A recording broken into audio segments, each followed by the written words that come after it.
Right, let's talk the D word, diversity. I mean, the BBC are tying themselves in knots with this one. They've employed June Sarpong 3 days a week for around about 267k per year to head up this nonsense.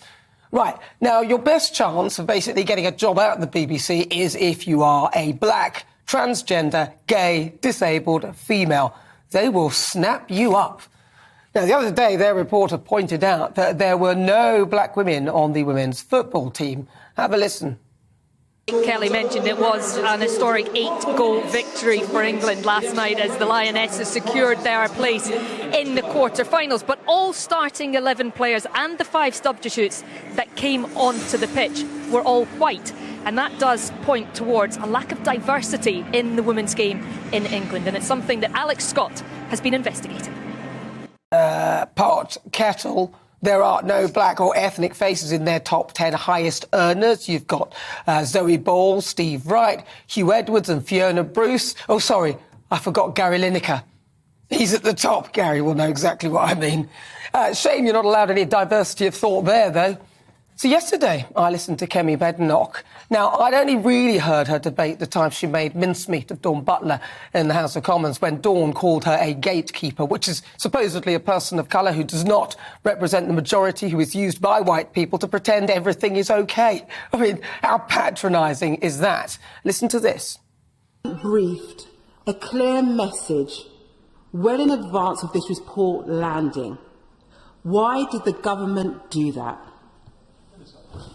Mr. Deputy Speaker, I think it is disgusting that a member of this House will stand up and accuse people of being racial gatekeepers. This is the same nonsense we have heard time and time again, calling people Uncle Toms, calling people house Negroes and house slaves, and calling them racial gatekeepers. The fact that she is able to stand here and use that phrase without any shame whatsoever just shows how far the Labour Party has fallen. Impressive. Well, this is what she had to say on LBC yesterday, and I have to admit I was deeply impressed with Kemi. The challenges that we have today is that I don't know whether it's the cultural establishment or whoever seem to think that there is only one way to be black, and anyone who is not like that is not really black, which of course means nothing to me. Well, she said that she doesn't see colour, and I'm with her, unless someone is being racist or speaks to me in a way that makes it clear that they've seen my colour by asking me questions like, well, where are you from? In which I always reply, Newcastle. I genuinely don't notice colour either. The most recent incident was somebody warning me of the dangers of the Cocoa Pox monkey. I mean, it's a monkey. To think that it signifies anything offensive is ridiculous. Ironically, the left-leaning Labour Party, the supposed party of diversity and inclusion, are the least diverse. They've never had a woman leader, and people of colour in their top ranks are virtually non-existent. Now, in the runnings until yesterday, half the Tory leadership hopefuls were from ethnic backgrounds. Speaking of backgrounds, did you spot the Sunak typo? Join my campaign. You can just about see it. Oh, well, you can't see it. There it is. Look, it's spelled I-A-N-G. Well, honestly, seriously.